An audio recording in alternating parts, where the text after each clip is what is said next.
asalaamaaleykum mbokk yi ñuy seetaan ñoo ngi leen di nuyu di leen ziar di leen jox seen wàccuwaay di leen dalal fii si suñu chaîne de télévision YouTube bi tudd la GMTV di télé bi nga xam ne mooy xalaat bu bees ngir njariñu askan wi tey ñu fas yéene am waxtaan bu am solo buñ bëgg a waxtaan ak yéen ci lan mooy pexey koom-koom yi réewu Afrique yi teg ba tax ñuy tabax ay tali ak ay stade di tabax ay pont ban njariñ la am fii ci Afrique. asalaamualeykum monsieur Guèye. waaleykum salaam wa rahmatullahi sant yàlla soxna si. alhamdulilah rabbil alamin. monsieur Guèye yow ci sa gis-gis pexe yi réewu Afrique yi teg ba tax ñuy tabax ay tali ay stade ak ay pont ban màndarga la am fii ci Afrique. soxna si maa ngi lay gërëm di la sant bu baax ci occasion bi nga ma may pour tey ma mën a waxtaan nag waa Afrique ci sujet économique bu am solo ponk bii dafa am solo mais d'abord de permettre ma féliciter la parce que man dama seetlu ni macha allah bi ñu tàmbalee léegi sujet yi ngay choisir thématique yi yu am solo ndax xam nga bu njëkk ba da nga ni woon damay wax ci mbirum développement fan lañu war a jëm ensuite nga ñëw ni damay wax ci mbirum formation muy tàggat bi ñu war a tàggat doomu aadama yi ñetteel bi tey nga bëgg a ñëw ci mbirum infrastructure muy ay pont yi ñuy tabax ak ay autoroute yeeg yooyu yëpp ndax am na lan mooy mandargaam ak ndax am na njariñ alors sujet bi itam mu gën a amati solo mooy mbas mi ñu nekk nii te réew yi nga xam ne ñooy réewu tugal yi nga xam ne fa la mbas mi gën a méttee ñoom ñëpp ñu ngi tàmbalee xalaat ci lan moo war a ñëw après mbas mi te loolu am na solo ndax xam nga ñëpp d'accord nañu ni économiste yëpp borom xam-xam yëpp nee nañu ak ñi jiite ri àdduna nee nañ dara dootu mën a mel ni la amoon ndax mbas mi andi na ay coppite yoo xam ne nit ki dafa war a taxaw seetlu loolu nag moo tax ba yow sujet yi nga may posé doon ay sujet yu am solo ndax biñ tàmbalee léegi ñu ngi jéem a wax ay yu bees yoo xam ne yaakaar nañ ku ko ci dugal day gën a baax rek ci kàttanu yàlla. Alors pour répondre à cette question nag xam nga réewu Afrique yi depuis quelque temps dañu jël li nga xam ne moom lañu naan infrastructure muy tabax pont tabax ay autoroute ay tali tabax ay stade yooyu lañ gën a jël yaakaar ne moom mooy saafara si nga xam ne moo war a saafara ndóol moo war a saafara tamit lii nga xam ne mooy ñàkk xëyu gone yi alors réew yëpp la nag réew Afrique yëpp la ñoom pratiquement ñoom ñëpp la alors maintenant lan moo caractériser loolu maanaam lan moo ko màndargaal man dama jàpp ni li ko njëkk a màndarga mooy projet yu mel noonu ay milliards lay jël maanaam il faut nga am ay milliards doon ko def mënoo am rek de fukki millions wala téeméeri millions ñu def ko déet ay milliards lay doon ab tali soo koy tabax ay milliards lay doon alors léegi loolu la tubaab tudde intensité capitalistique ñaareel bi mooy ay projet la yoo xam ni daanaka doo ci am bénéfice ci diir bu gàtt maanaam il faut nga dem fanweeri at wala lu ko ëpp door a gis njariñ li xam nga bu boobaa yu bari doo mën a xaar ndax bu yàggul bi ñuy waxtaan maa ngi leen naan defar projet yooyu ak dem defar usine boo xam ni day transformer lu demee ne ay mango yooyu différence bi mooy lee da nga koy jariñoo tout de suite te bee moom daanaka jariñoo bi du léegi mooy dama doon wax tamit ci diggante carte téléphonique tey su fekkee ni yow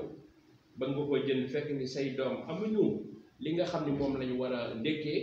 nit ku ko def da ngay préférer jox sa doom ndékki ba pare door a dem jënd carte téléphonique mooy li ñu daan tubaab bi def priorité alors donc xaalis bu bari lay laaj mënoo ko rentabiliser à court terme doo am bénéfice léegi leneen li mooy la koy financer dafa war a doon xaalis boo xam ni njëg du cher trop xam nga ñii ñuy déglu doon ay commerçant ñoom xam nañu suñu demee ci banque ba léegi ay 12% lañ leen di defar wala 13% wala 14%. maanaam ñaar fukk bu nekk ñu teg ci ñetti dërëm ci taux d'intérêt par an yee nag day am ressource yoo xam ne xaalis boo xam ne dafa war a jóge ci ay institutions yu mel ni ay banque mondiale wala ay banque africaine de développement institution muy xaalis boo xam ne dafa war a remboursement bi dafa war a yéex lool fanweeri at wala ñeent fukki at ba pare maanaam intérêt ba ci génn daanaka du am intérêt sax loolu lañ tuddee les prêts concessionnels les ressources concessionnelles man maa ngi fàttaliku jamono ji nga xamee ni daanaa dem ci assemblée ndaje yooyu banque mondiale daan def ci fi Amérique ak ay Singapour ak et cetera li waxtaan yi ñu fa daan gën a waxtaan ci projet yooyu la ndax projet yooyu day projet yoo xam ni daanaka rek adduna sépp dañ koy jël yaakaar ni fi mu toll moo war a développer réew yi moo war a tax ba réew yi gën a mën a xeex seen ndóol ba pare gën a mën a développer waaye nag projet yooyu am na yeneen inconvénients tamit benn bi moo di ñaari ay projet la yoo xam ni soo koy tàmbali da nga jël ñu bari ñuy liggéey masalan tey sooy def tali il faut ñu am ñuy gas il faut am ñuy ñëw di ci liggéey sooy def ab centre de conférence il faut am ñu ñëw ñu gas ñenn ñi di andi ay ciment ñenn ñi di yéet ñenn ñi di couler waaye nag soo demee ba pare inconvénient bi li nga xam ni maanaam gàkk-gàkk la ci mooy mën ngaa toog ab diir doo ko utiliser ndax il faut nga am ay séminaire doo ko utiliser bu dee stade moo gën a grave ndax stade boo ko tabaxee daanaka il faut bëri am fa ba tax nga événement rek su fa amul rek donc doo ko mën a rentabiliser loolu tamit am na ci solo alors leneen li mooy bu dee ay centre laaj yooyu soo ko tabaxee ba pare état bi wala gouvernement bi nga xam ne moo ko tabax war na di ko entretenir maanaam ñu koy balee ñu koy fobeere bis bu nekk te loolu ay coûts la yoo xam ne am solo te dara du dugg moo tax politique la yoo xam ni ci mbirum koom-koom yu doy waar ndax aussi am na ci beneen ponk bu ci am solo boo xam ne daan nañ ci waxtaan jamono jooju nga xam ne ci lañ daan tase ci mbirum banque mondiale bi mooy li ñu daan les BOT mooy da ngay tabax ba mu jekk sa autoroute ba mu jekk nga dem jëli ab tubaab ñoo jox ko soo ko joxee nag tubaab bi dañoo imposer ay solution ni man lii laa koy yoree te ñaare soo ko seetloo baax loolu askan yi Afrique yi duñ ci gis seen njariñ seen bopp te loolu tamit ay day yu bare yoo xam ni doy na waar moo tax ba ma ni woon ci sama proposition yi ma def ni war nañu xool li ñu tal ay alternative lan laa tuddee alternative mooy bu fekkee ni war ngaa tànn diggante carte téléphonique ak ndekkil xale yi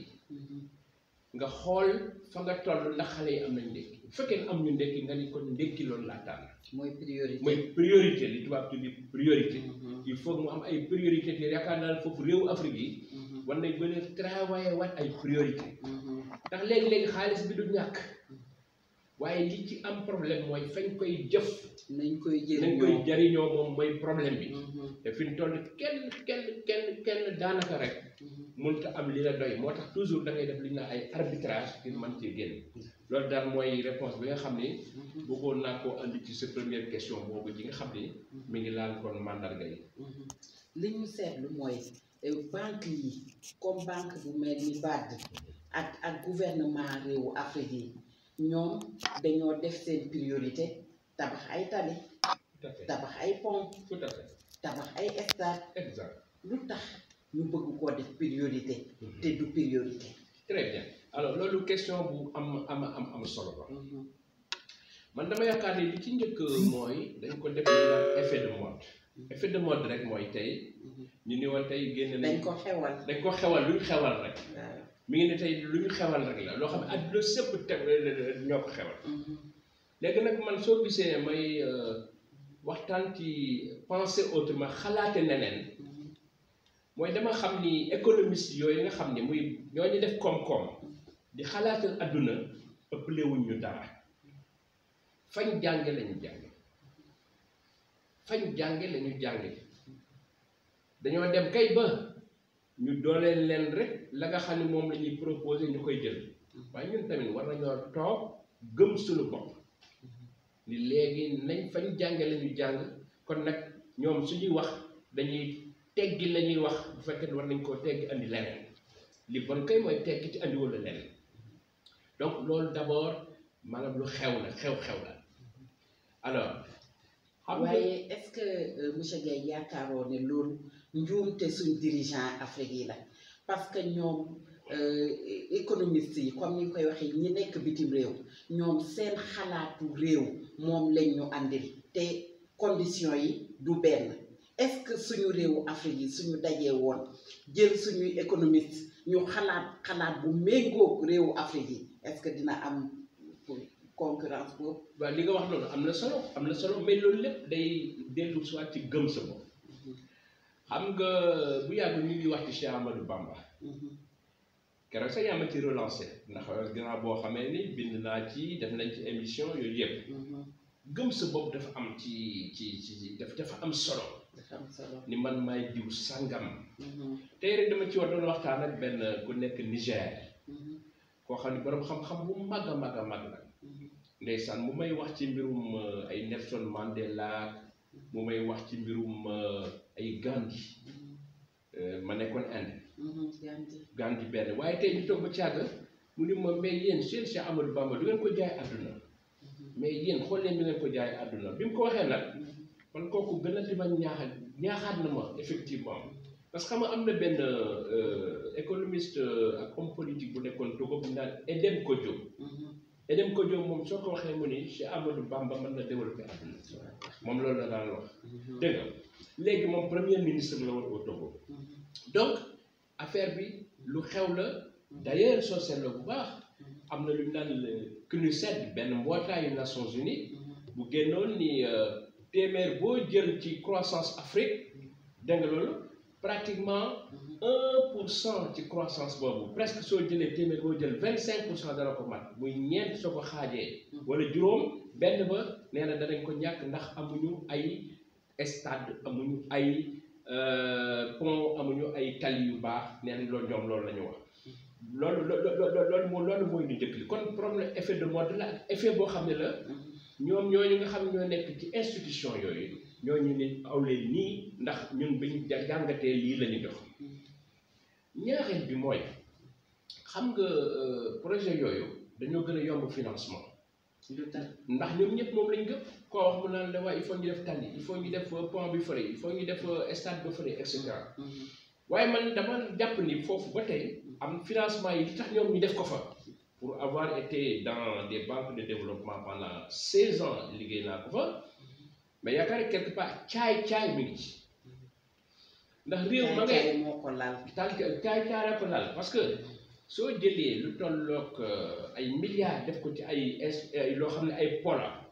nga ni foofu laa koy jëmale man ndax maay financé foofu laay dem mais yaa ngi nërmeel koom-koomu réew ma ndax yow da ngaa ñëw rek ni man fii daal moo ma gënal te yow foofu la gënal moom gënaluñu ñun baaxatuñu waaye yaa yor xaalis kooku day indi problème donc tey pourtant nag at bu nekk ñu daal di ñu tase daal ni waaw ñun infrastructure muy ay école muy ay pont ay autoroute ay stade yooyu moom la ñuy war a gën a financer ñoom loolu la ñuy wax te man yaakaar naa ne loolu war nañ koo gën a xeex. war nañ koo soppi. alors ñetteel bi man dama jàpp ni ñuy tànnee ñi nga xam ne ñoom la ñuy jël di leen dénk stade yooyu ak centre de conférence yooyu loolu tamit war nañ ko xoolaat ndax ñaare comme xaalis bu bari la ay juróom fukki milliards ay juróom benn fukki milliards ak yu ëpp souvent da ngay gis benn tubaab bu jógee fenn ni man am naa xaalis xam nga loolu suñu ñoom ñi amuñu ko léegi ñoom suñu ñëwee ne dañuy imposer seen condition ni nangam la xam ne bala moo tax yooyu dañ ko bëgg ñoom wala ay li naan beewaatee nga xam da ngay ñëw tabax ba pare daal di ko exploité du toll fanweeri at wala juróom fukki at daal di delluwaat daal di ko jox gouvernement bi yooyu yëpp day doon yoo xam ni man dama jàpp ni war nañ ko seetaat également te li gën a tax ba gouvernement yi nga xam ne bëgguñu liggéey seen réew ci Afrique gën a jox gëdd maanaam xeetu projet yooyu ñu wax léegi muy projet infrastructure leneen la mooy xam nga li ñu naan corruption muy guerre dafa mel ni foofu la gën a bare ci projet yu mel noonu wax naa la léegi ni la day am ku ñëw rek ni mën naa ko def juróom fukki milliards na muy négocier nag kenn du ko xam léegi tamit da ngay gis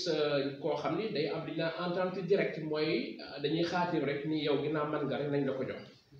te yooyu yëpp day loo xam ni day tax ba xaalis di gën a ba génn fii di dem ci bitim réew xam nga dafa am banque mondiale benn rapport boo xam ne moo fa amoon bu fa génnoon temps yële passé ndeket banque mondiale téeméer bu ñu financé ndekete daanaka ñaar dërëm ya day génnaat dem ci loo xam ni xeetu càcc la xeetu déggoo la ak ñi nga xam ni ñoom ñoo ngànk réew yi leneen li réew Afrique leneen li mooy Thabo Mbeki benn bi nga daan dégg l'ancien président Afrique du Sud de l'Afrique du Sud dañ ko fee mës a dénk benn kii dañ ko fee mës a dénk benn comment dirais-je ko benn étude ni ko defal ñu ko ñu ni ko étude boobu lan la mun ñu ni ko dañoo bëgg nga xoolal ñu ñaata mooy génn ci Afrique di dem bitim réew loo xam ne illégalement la nga xam ni day lu ñu càcc la wala lu ñu rawale la et cetera ba ko demee ndekete juróom fukki milliards ci ay dollars dana génn at bu nekk dem ci réew yooyu te loo xam ni ñoom su ñuy lebal ñeent fukki milliards ak juróom benn la kon day mel ni kon ñun ñoo leen di financer waaye ñoom duñ ñu financer donc pour répondre à votre question yaakaar naa yooyu yëpp lu ñu war a mën a xoolaat la ngir que vraiment ndax gouvernement yooyu ñoo tax ba ñu gën a fonk projet yooyu ba pare tamit projet yooyu bu fekkee ne da nga koy xool ci juróom fukki at nag moo gën a rentable moom rentable na bu dee juróom fukki at waaye kan moo mën a xaal juróom fukki at sachant que yow sa xaalis doyul donc voilà un peu question réponse bi ma bëgg andi ci question boobu ma xam ne moom mooy résumé li tax ba gouvernement yi di bëgg a dem ci yooyu nga xam ni moom mooy genre projet koom-koom yooyu. léegi li nga wax nii léegi yow ban solution bu bees bu indi coppite nga ñu mën a andil. soxna si jërëjëf sa question yëpp am na solo waaye sa question bi ngay posé toujours ci solution yi moom a di gën a neex. parce que xam nga critiquer dafa yomb maanaam ni baaxul déedéet waaye da ngay teg fa leneen man politique woon waaye ci mbirum koom-koom laa wax parce que foofu la ma yàlla nattoo te xam nga jamono ji fi nekk Afrique gii may waxal problème dañ fee bari lool te Covid bii ñu nekk nii muy mbirum mbas mi war na tax bañ soppi mbir yi daal di defaat leneen loo xam ni dana wuteeg li ñu defoon ba nekk alors pour solution yi nag li jëkk li mooy damaa bëgg a préciser benn mbir waxuma ni infrastructure baaxul déedéet ndax infrastructure fa muy baaxee muy yooyu xeetu yooyu ñu doon projet yooyu mooy nga am say usines yoo xam ni dañuy produire dañuy liggéey te war a jël la ñuy liggéey muy produit yi am yóbbu ko ca port ba boobaa tali ba dafay am solo foofu day am njëriñ léegi tey soo jëlee suñu capitale yi muy Dakar Abidjan N'Djamena Bamako et cetera Niamey dama jàpp ni ñoom dëkk ba mën naa développer maanaam dëkk ba ci boppam muy capitale mën naa développer ba da ngay soxla ay autoroute bu boobaa xam nga loolu am na ci solo boobaa dama soxla autoroute leneen li mooy bu fekkee ni tamit réew moom dëkk boobu maanaam électricité bi doyul bu boobaa war ngaa mën a def ay loo xam ni dana la mën a permettre nga construire say projet ci mbirum nan laa mën a def ba yokk sama courant nan laa mën a def ba yokk wàññi maanaam njëg la ba mën a yokk également la production de courant yooyu day yoo xam ni pour man dafa am solo trop léegi nag li bon daal mooy tabax loo xam ne yow wóor na leen du jariñ askan bi tabax loo xam ne da nga koy tëj waaye dëgg